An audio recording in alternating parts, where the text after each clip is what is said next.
headline there from Amitabh Kant that tourism is the answer to offset the Trumpian tariffs, as he called them. But Mr. Kant, let's talk about that.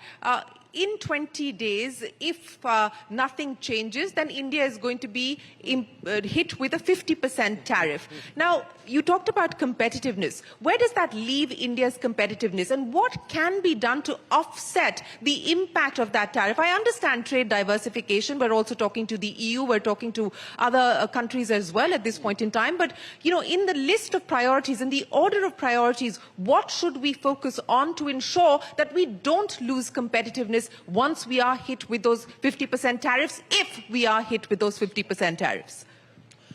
So Shireen, first and foremost, there's lack of, what Trump has done is he's brought absolute unpredictability and inconsistency to trade policies across the world. Yeah. He did 25% with Canada one day, next day he did 35%. He put tariff on China. Today's administrative order is state. A 90-day pause again. 90 days pause. So across the world, for a private sector entrepreneur, he doesn't know where to export from.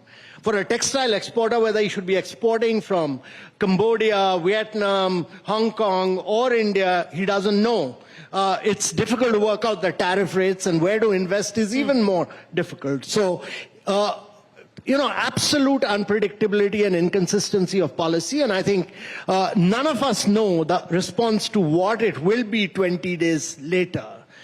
So first and foremost, pharma gets exempted. Yeah. Electronics gets exempted.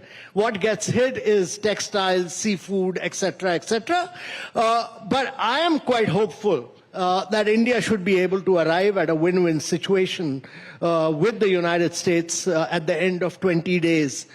These are strong-arm negotiating tactics which are being worked out, as they've been done with many other countries. The only country, actually, if you look at it in terms of negotiation, the only countries which have not buckled under pressure is China and Brazil. And Brazil. And? Brazil. UK?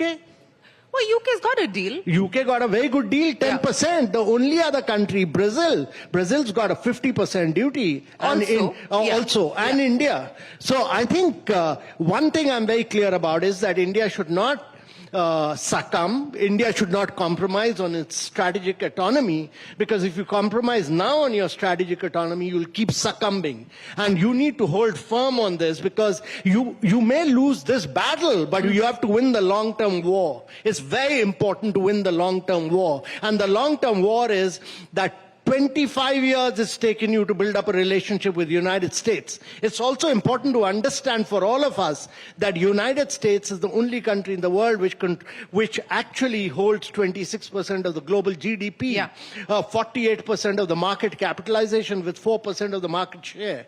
So it's an important market, but it's there was bipartisan support for India throughout for last 2.5 decades. So I think Trumpian policy for a short while may upset it for a short while, but we must look at winning the war over a long period of time. Well, speaking of winning the war,